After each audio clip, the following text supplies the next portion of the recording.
of those gongs behind you? These? So I've had these for some time. I mean, Socotra is full remote, but we weren't always until lockdown. We had our office in San Francisco, and I can talk more about being full remote if you're curious, but it worked fantastically well, so we just stuck with it. But these, we have an all hands meeting every 2 weeks, and we would just, like many sales organizations, our sales team would ring the gong when we at that meeting when we won a deal.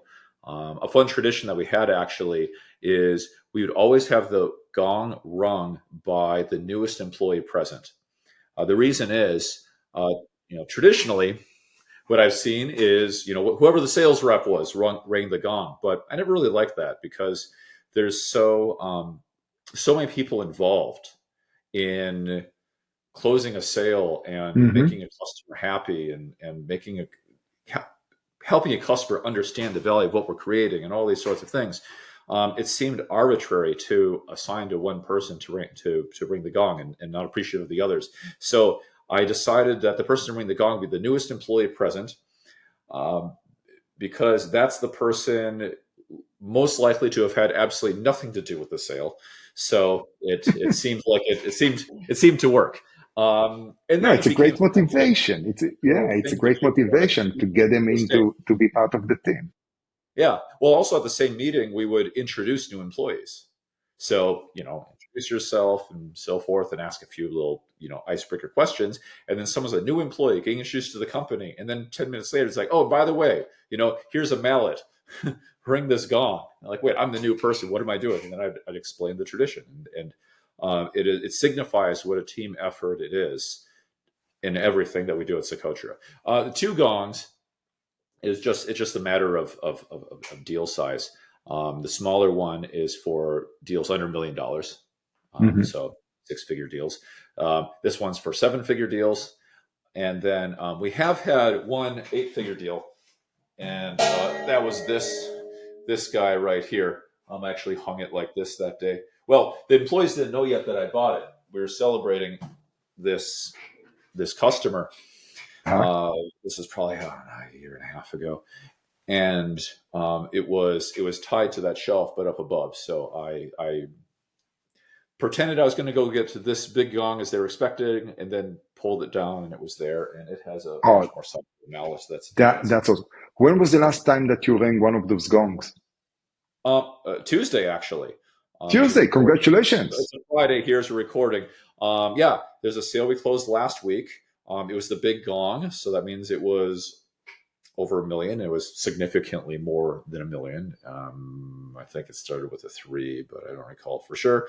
Um, Not liberty to say yet who it was, but I'll say that it was a top 10 P&C insurer in the United States. And we're going to read about it later on. Yeah, we are recording this on the 27th of June. So a week here, a week there until this will be published. And, there will be a difference of a few weeks. Awesome. Wow. No, no, I see that as a great, let's call it inclusive action, giving it to the young, the latest to join the company. Because now, forget about now they are forced to them, but it's like, yeah, now you're part of the team. Welcome. Although you've been here for 2 days, you are part of the team. You help to make the sale. And making a sale is not simple. People forget that it's not someone who's knocking on the door. It's like, hey, do you want to buy a vacuum cleaner? It's a course system. Now, Well, for but it's not just in mhm, sales. I mean, it could be someone whose job is in finance or marketing or operations or mhm. HR recruiting. It could be anywhere in the company. But as I mean, it sounds Okay. superficial and cliche, but it's clearly so true that like we couldn't get anything done without everyone in the company because I mean we wouldn't have people anyone who wasn't necessary. We're an efficient company. So everyone is necessary. And I know that sounds cliched, but it's true. And I think it's a mistake that a lot of companies make to put a lot of emphasis. And we wouldn't get where we're going without sales. I think Mhm. traditionally for Silicon Valley, there are some companies that diminish sales to an extent that they worship the engineer, and they just assume sales does itself. It absolutely does not. The great products sell themselves. No, sales is absolutely necessary, especially in such a relationship-oriented industry of trust and, frankly, large contracts as what we're doing in policy administration and core systems. So sales is very necessary. But I think typically in insurance IT, traditionally, it swings the other way. And the sales team is worshipped and engineering is treated as an afterthought. And I think that actually leads directly to the low quality of software traditionally in this industry. And a lot of what we're doing, of course, is bringing a lot of Silicon Valley, talent, techniques, technologies, but also an element of culture, like celebrating the engineer and celebrating just really well-made software and quality technology. Let's go to the basics. I will be super surprised if people don't know Socotra, but a few sentences so people will get their heads about it. What's Socotra? What's the service? What do you sell? So you have three different gongs. So I suppose that would be a good thing to cover. If anyone is not familiar, or maybe they don't touch core systems, Socotra is a core insurance technology on policy administration, billing, and the kind of our differentiators is we're the first ones to bring kind of modern SaaS technology to this space. I know there are a lot of legacy claiming such things, but I'll explain it this way. There are a lot of vendors in this space. Policy administration is not a new category of software. And what we've seen has been kind of astounding in how outdated it is, even the ones that are very large and considered modern simply because they are on x86 servers instead of mainframes and so forth. They claim to be cloud now, but as I like to say, installing legacy on AWS is not cloud, that's just server rental. But in starting the company, as speaking of culture, which I was alluding to earlier, we did not look up to those players, the larger players in policy administration, and ask ourselves, how could we be a modern version of that? What we did instead is we looked up to the greats of Silicon Valley enterprise software. That's going to be Snowflake, Palantir, Salesforce, AWS, Twilio, these sorts of companies, and ask ourselves, let's be one of those, except we happen to do policy administration. And the difference in the DNA is very significant. The difference in the culture is significant. And I think the difference in what we've delivered is significant. Because you ask yourself, like, what would it look like if the Gmail team created a policy administration system? It's very different than if you hired people who built the last policy administration system and say, okay, build a better one now. So anyway, that will be Gmail, Outlook, and no, because most of the people think about, okay, great, we had the COBOL running, IBM, etc. as a policy administration. Then let's call it the new old legacy, which will be the Guidewire, Duck Creek, who else? Majesco maybe. Yeah. And you're saying, I see them. I'm going with a completely new DNA and approach to the industry. For those who are not on the carrier side or starting MGA who are trying to figure out as an InsurTech what to do, what does it mean? What's the core features and what's the added value? Why do you need policy system? Because I remember that a few years ago we had that conversation in terms of a few young MGAs said, oh, we know that stuff. We'll build our own policy admin versus using yours. Yeah. And for a lot of them have very, very simple needs. So, like any piece of enterprise software, I don't care if it's Salesforce or Oracle. If your needs are simple enough, you don't need Oracle. Get a spreadsheet. And for Salesforce, you need Salesforce, get a spreadsheet. And for policy administration, some people literally run it on a spreadsheet at very small scale when they get started. And I respect InsurTech MGAs that are just getting started, and they don't, and their needs are very, very simple. They're not trying to build IT that's going to last or scale. They're trying to prove that their business idea has legitimacy, that Yeah, it's that it works, that they can sell insurance, yeah. know how. Yeah, And then once they prove that they've got a product that people actually want to buy, okay, now let's go and buy some enterprise grade software so that we can scale this thing to 10 million, 100 million, a billion in premium. and so what's the core feature that they need, and what's the add-on that you provide them? I'm sure that you had all that. Oh, it's much easier to deploy, and it takes. Yeah. How long does Well, it take to what's the point deploy? of being easy to deploy if it doesn't do something useful? Like, so what's the value? That's a Yeah, of course. that's a very good question. What do? We're fast. We're easy to deploy. That's not a feature. Yeah. Um, so It's an I advantage. reminded of Yeah. yeah. I remembered of like Bitcoin. Why is it valuable? It's so easy to transfer. No, because people believe in it. What do you mean? People believe that it has value. I'm not sure that that's a Oh, good yeah. This is example. That's not a good no. example. I'm reminded of it if you say what's great about your software and you say it's easy to deploy.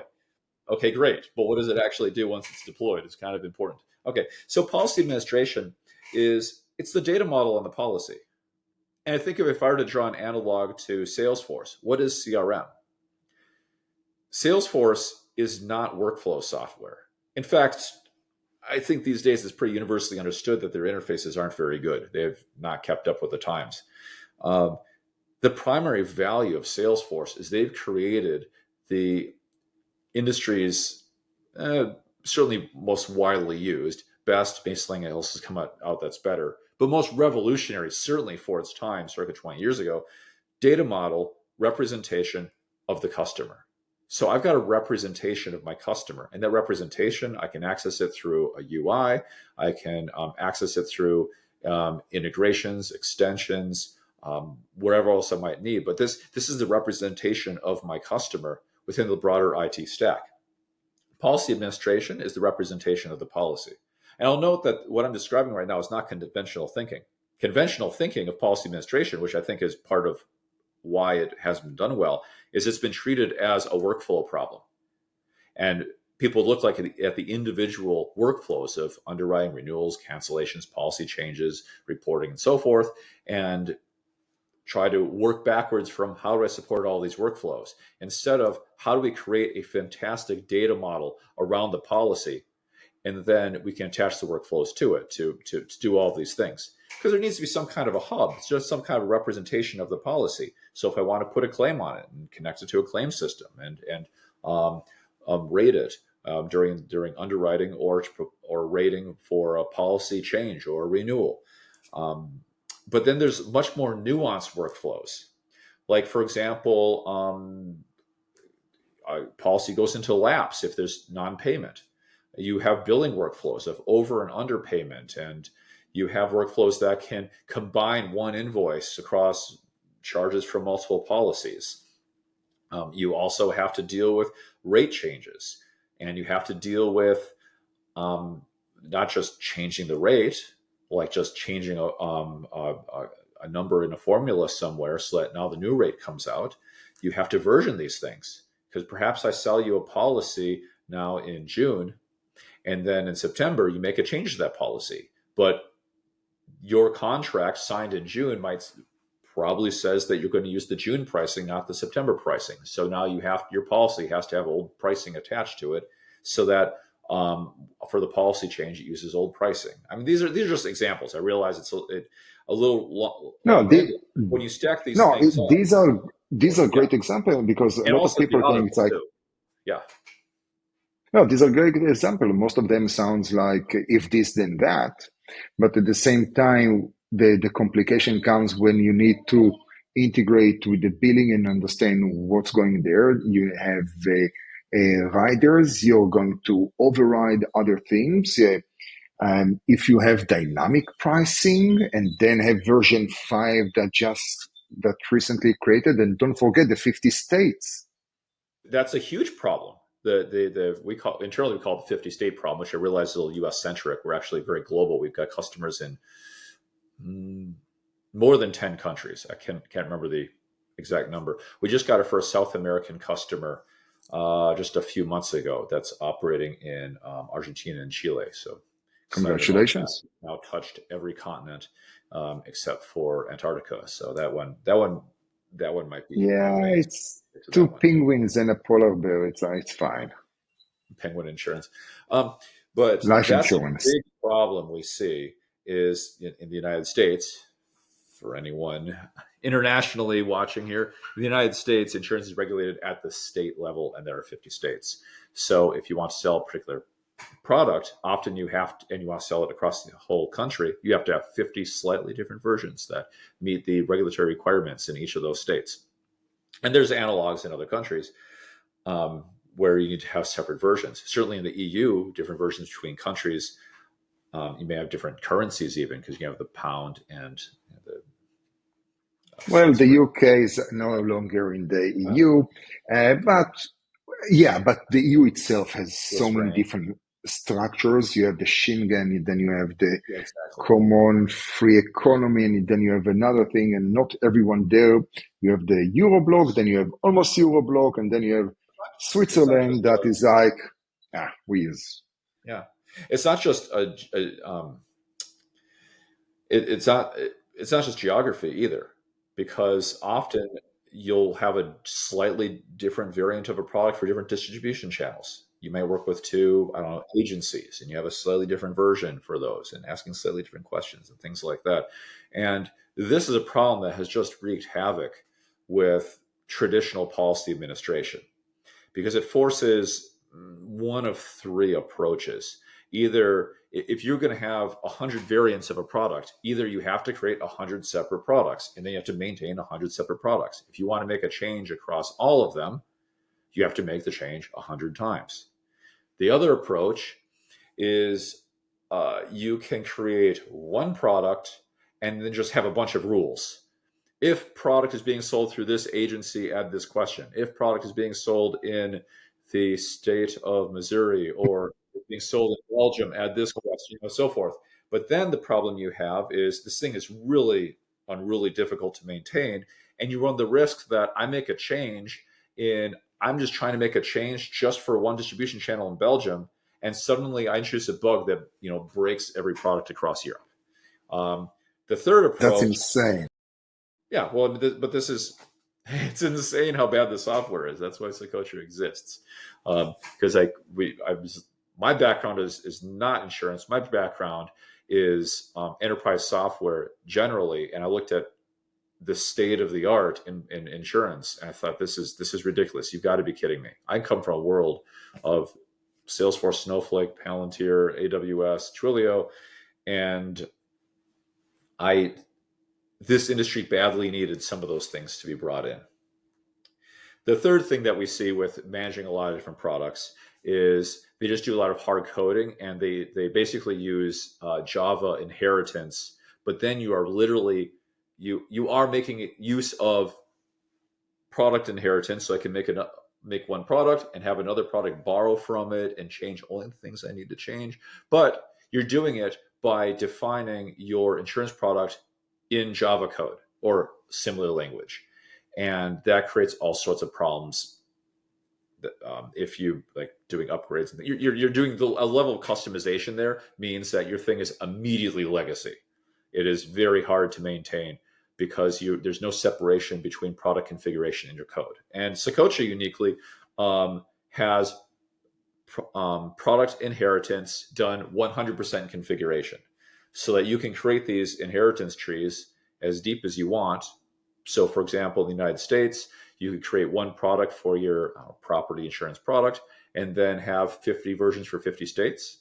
although more realistically, you're going to have one for perhaps a dozen states that have very similar products from a regulatory perspective, and then a few others, and then it'll be multiple layers. But the point is, if you want to make a change across all the products, you make the change in one place. If you want to make a change for just one product, you make that change in one place, and the whole thing is in pure configuration, so it does not interrupt in any way with the upgrades that happen every week. So it can happily continue upgrading. You stay on the latest version, no matter how complex your hierarchy of product inheritance is and how many products you have. So a little long-winded, but that's a massive problem that Socotra spent quite a bit of time and energy and engineering talent solving, and really solving. It's a problem that hadn't been solved before. How long have you been in business? 11 years. 11 years. 14. Yes. Yeah. So 11 years, new approach to core system, mainly to the policy administration. Um, what worked since then? Usually when we talk with the people, we talk about, oh, what's not good, especially when it comes to early stage startups. They talk about, oh, this is broken, this is not good, we are coming here to disrupt whatever that may be, which I'm a big, I don't like the disruption concept, especially in insurance. It I needs never refer to disruption. enhancement. Well, as I like to say, disruption, we're not the disruptors. Legacy is No. the disruptors. Insurers are trying to do their job and they're being disrupted by bad technology. So we're trying to undisrupt. Even better. And that's perfect. We are on the same page when it comes to insurance. It's undisrupt, enhance, improve, empower. What did you see? What's your thought about something that worked? Because 11 years in the insurance and InsurTech industry, things evolved, things worked, things failed, but many things worked. What was like a few aha moments that you think worth talking about? I'll tell you an aha moment. But that was a negative. Oh, sorry. Go ahead. Yeah. No, I'll share one with you. Very early on, literally, I think this goes back to 2014. It might have even been 2013 when I was doing the preliminary research that led to founding Socotra. I found a very small insurance company that was using Salesforce as a policy administration system. And I don't mean that they're using some third party that's building something that actually resembles policy administration. I mean Salesforce as Salesforce. So, for example, where maybe it said an account, they'll say that's not an account, that's a policy. A lead, that's not a lead, that's an application, or so forth. It was really a misuse of Salesforce, and I found this fascinating. I found it sad that they didn't have anything better that they could use, but they were on such a budget they couldn't afford any real policy administration solutions, but they could afford a Salesforce license, and they probably had someone around who understood Salesforce. I saw this, and I could immediately see what happened here, or at least the story I told myself, which I'm pretty sure is close to accurate, is you probably had a small insurance company that was, this was an old company, very small premium, and my guess is they're struggling with IT, and they had some enterprising, quasi-technical person who knew Salesforce and had an idea. Like, I see what you're trying to do here. I think I could make it work with Salesforce. Was it a great policy administration system? Absolutely not. But my guess is that person was able to make a demo over a weekend and show, like, look, I could do this, and we could do these workflows. And we just pretend that where it says account, it actually means policy and so forth. And we just all pretend this, and then it could create something that works. And what this showed to me is the power of software that the insurer can understand. It's completely the wrong tool for the job, but their IT person could understand it. It works. The biggest feature an engineer wants is not a feature. The biggest thing they want is understandability. Just help me understand what the thing is that I have. and I can decide where, I can figure out where and how to use it if I can just understand it. Because engineers, by their very constitution, they build things. They look at tools and they look at items and they figure out what they can do with them and what they're good for, and they build stuff out of it. And as long as they can understand what it is, if it's got a bug, obviously they don't want to have bugs, but if they know where the bug is, they can work around it. If it's missing a feature, okay, I can add it. But let me understand it and understand what its limitations are and what it's good for and what it's not, and then they can do things with it. So here's a place where they're using something that's totally the wrong tool for the job because it's understandable. And this, I think that this, it was an intuition I already had, but this really made it clear for me that Socotra, right? Um, Here is an example that I really like, nothing to do with insurance. Usually it comes at the beginning when we talk with startups, early stage and even later stage. And it comes from, and I'm sorry if I already used that in the past. Like, at the beginning they are talking, there is the pen that you can write with, the NASA pen that you can write in space, that they invested, I don't know, $500,000, $1 million to develop back in the 60s.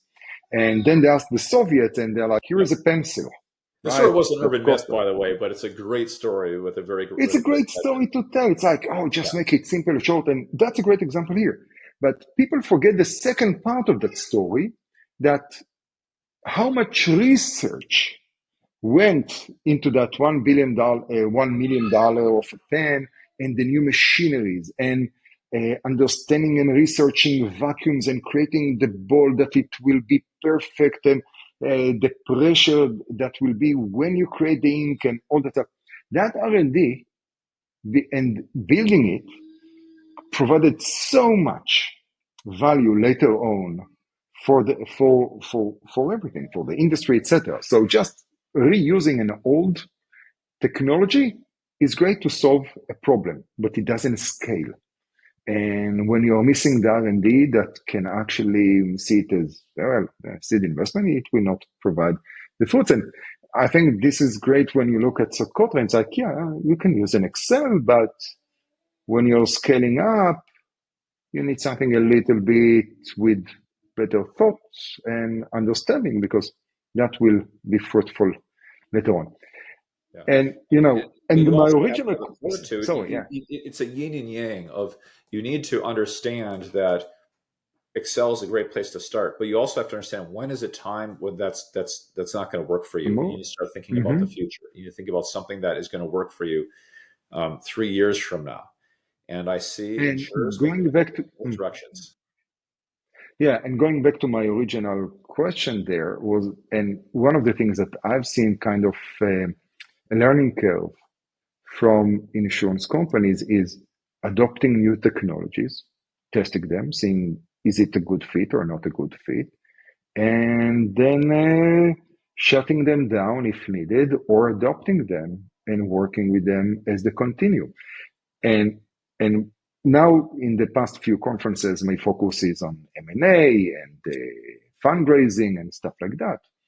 And I'm just working on my talk for the next conference, the IB Fest that will be here in Santa Monica. Different trends of consolidation and things that are going to be. And one of the things that I've noticed, and that will, I think it's trend number 3, tech. We have consolidation, we have an acquisitions that is based on technology. The classic, the number one, that it's not a trend, it's just the given and the default, is I'm going to buy that business unit from that carrier because it's the type of risk that I want, it's how I can get to the territory, all the Financial things. decision. Yeah, very classic. And for them, technology, IT is just a cost. But we see that it's changing. They will actually buy mainly on the brokers and distribution, that if the distribution channel already has technology, that's a great opportunity. And I love that this is one in the past 11 years that I've been in insurance. Yeah, I've been in insurance almost 11 years. And that's kind of the shift, a positive shift. Not everything needs to be a negative shift, right? Makes sense. Completely off topic. Are you still in Austin? Yes, I am. Never mind Nevada license plate there. I was there during lockdown. A bucket list item for me was to live near skiing for just one season, and lockdown was the time. Obviously, I'm not in Nevada because that would still be on my car if I were. But I'm in Austin, Yeah. Texas. Most of the So company still a heavy presence in Silicon Valley, and that's where our physical office is. so you have a physical office, so not everyone is remote. Correct. Yeah, the physical office, even the physical office, does not have many people in it most days. But remote, well, I can tell you more about how. Short answer Yeah. is it has worked very, very well for us. Do tell because it didn't work for many. It didn't work for many. I was actually a skeptic. If you had told me on January 1st, 2020, this is going to be a really interesting year. You're going to be forced to work remotely for 6 months. If you're just say, Hmm. a lot more than that, but if you just said you'll be forced to work remotely for 6 months, I I would have I would have thought 50-50 chance the company's done. Like probably. I know that's dramatic. And the company was doing very well. But the point is, I was concerned that you'd have oh gosh, all kinds of problems. I thought productivity would go would go downhill very hard. In fact, I mean, it was even before COVID. Uh, People would even say like, if someone said, "I'm working from home on Friday," let's be honest. People would be like, "Oh yeah, working from home," and yeah, it's like okay, so like working from home. Yeah, right. Working You're from a vacation, yeah, Yeah, from working from destination. vacation, and we're not going to see you online until at least 11, and then we're not going to see you after 2:30, and then like this is um it was almost like a joke. And then when I was thinking, wait, the whole company's going to have to work this way. I thought it'd be impossible to hire people. How can you hire someone for an important role that you don't get to meet in person? And you're going to have a boss you never met before. I thought there'd be mental health issues with like extroverts who like fall into depression. I thought there'd be people who are too distracted, who can't be productive if their video game console is in the same room, or all sorts of things I thought were going to go wrong. And none of them did. Productivity How? What's your secret? just kept Because working. I I don't know know. that What I'm I don't know is like why I'm climbing on from the my wall perspective is like sometimes. why doesn't it work for others? And I was the last one. I will say I was the last one of the executive team to come around to the idea of being full remote. I was holding on to okay, but as soon as lockdown ends, we're back in the office because I was just my intuition was it wouldn't work to be full remote long term. And the other executives, the, the department heads, kind of say, "Dan, sorry to break this to you, but it's working. To look, it's working. It's been working for however many months, 6 months or something like that. It's working. And Please listen, let us the recruit company grew. geographies." Listen, lockdown ended like what, 3, 4 years ago, and since then you've been growing like Yeah, in beautifully. How many? Can you share how many clients you have, or how many policies, or some sort of a yeah. KPI I mean, that you are we're proud of around 50 clients, and in a dozen or so countries, and we're very international. across? We've You got say, employees say in 10 countries. 10 countries and across three I think it's gongs. closer to 12. I don't remember the exact number. Uh, yeah, but and remote has been so fantastic for recruiting and retention because we're able to tap into talent around. Well, still we're probably I don't know what percent of the United States, probably probably 70-80% of our employees are in the United States. Anyone interested, you could probably look us up on LinkedIn and see the little pie chart. Um, but we're able to recruit from across the United States. And we're able to, now that a lot of other companies are requiring people to be in the office, we're able to offer options to people in geographies that where you may have someone who's just fantastically talented and they want to stay in their home or their hometown anyway, and they want to do great work with the great insurance technology, and we're able to offer them that. And it's actually really fantastic to allow people to stay in their homes, to not have to move their families and uproot their children and all these sorts of things, and they're able And to you listen, and you tap to contribute. a great They have to pool of travel talent. sometimes. Yeah, it's like I don't remember who was the fertility MGA, and we had that conversation. And you can tap into a great pool of talent in the Midwest, Iowa, other locations. They have fantastic education, and they don't want to move to San Francisco or to other locations because it's like 10x more expensive, and that's not the type of life they are looking It's for. not just the Maybe they Midwest. do, but yeah. It's Philadelphia. It's Oh, it's right. Yeah. Seattle. Where Everything, it's like I everything want to be west in of. Seattle, but I'm like I've already worked at Amazon and Microsoft. I mean, our head of R&D is in Seattle, and you know, Well, it's personally, I would Seattle. It's love like to two go back places you to an can work. office. Yeah, He's I worked at would both love of to them go. already. What was that? No, I say that I would love to go back to work at the office. Um, Not every day, Oh, but I to miss being in have the that. office. I love my employees. I miss seeing them regularly. I miss just going to lunch with them. I miss the small conversations that happen along the way. Absolutely. They are It was, critical. I find that yeah, that's so, let's call it soft, whatever, it's in the bucket of the soft skill and having that personal conversation, but you learn so much about a person from, let's go grab a coffee or yeah, tell me yeah. It helps what to soothe concerns you. How do you misunderstandings. really feel? Yeah, and build empathy, soothe misunderstandings. Um, yeah, a lot of things, a lot of that, good things, and we do largely miss out on that. But we take the money we save on not having as big of a big enough office to hold everybody, and we spend it on travel. And this is something I'm big on. Remote work is not cost savings. A lot of people like to think that they're going to save money because they don't need the office space and they can hire the way cheaper Travel people. is expensive.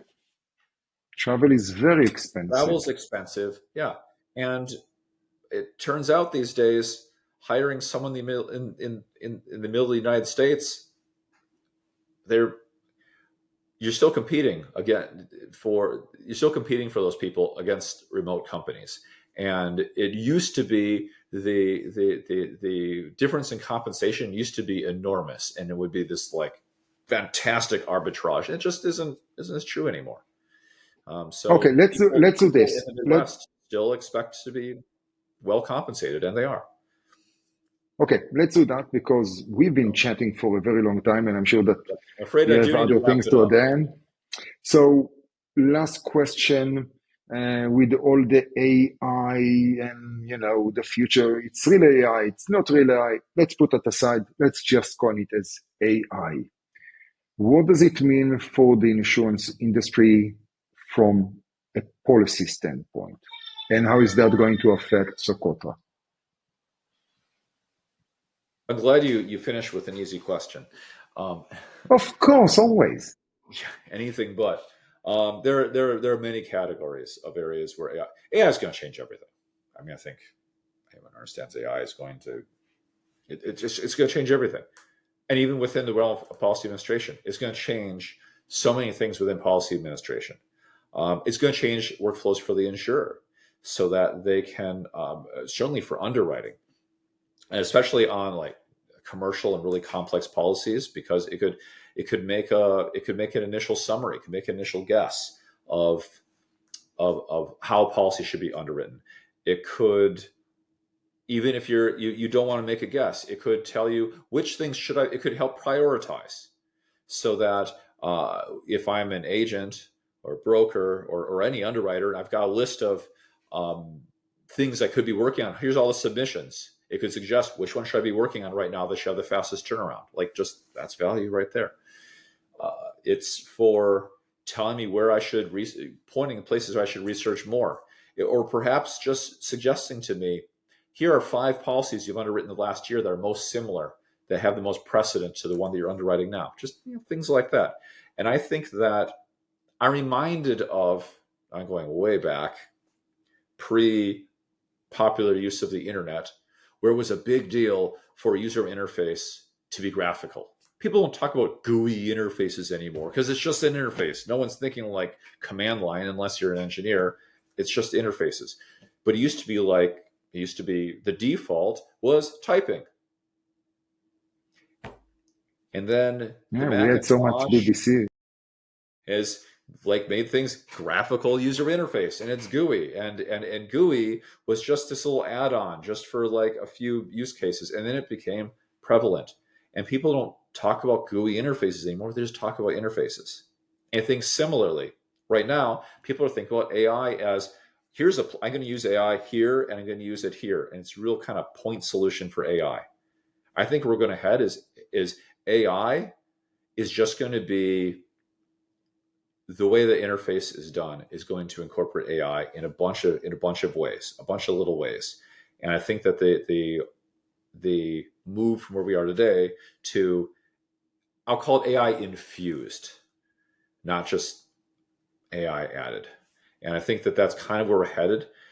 And that's something that I think about as I think about developing user interfaces is, let's fast forward in our minds. Let's not think about AI as like, oh, got to add AI. Like this is 1994. I'm like, got to add a GUI.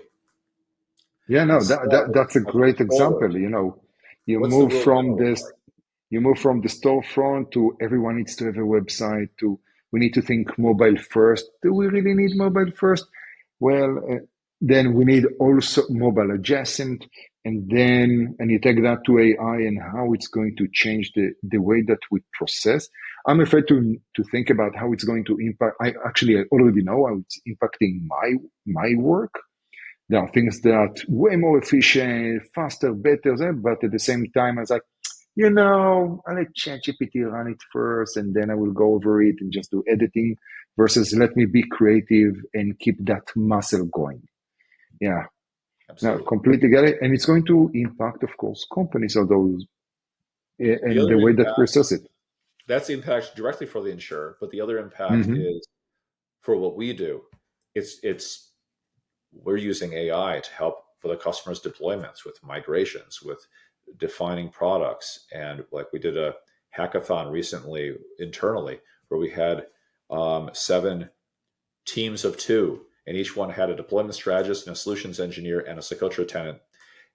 And they gave each one had a mandate. Go create this insurance product. And with AI, you've got 1 hour. And with 1 hour, every single one of the 7 teams was able to demonstrate underwriting, viewing, and doing basic workflows on the product that was assigned to them. 1 hour. 1 hour. 1 hour. Yes. And the most advanced team even had basic rating, very basic, and document generation in 1 hour. It was able to define the product, and they didn't know what the product was going to be. But it's like, go create pet insurance in Canada or something like that. It's like, great, now it's configured. That's awesome. And we can use it to prototype user interfaces and things like that. So that's such a beautiful show of power. And hey, and this is the feature.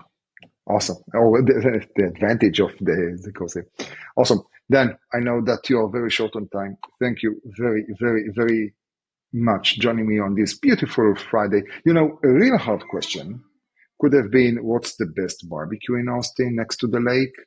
But we know that it's a river and not a lake. That's a dangerous question. If you want That's why I didn't ask it. Only people around here until you tell them what your favorite barbecue place is, and it's not the same as theirs. Yeah, that's why I did not ask, although last time I was there, I tried the black something. Yes, Harry's Black, which was delicious. Less than a mile from here. It's just down the waterfront. All right. Well, I've got to run. Cheers. Thank you very much for joining.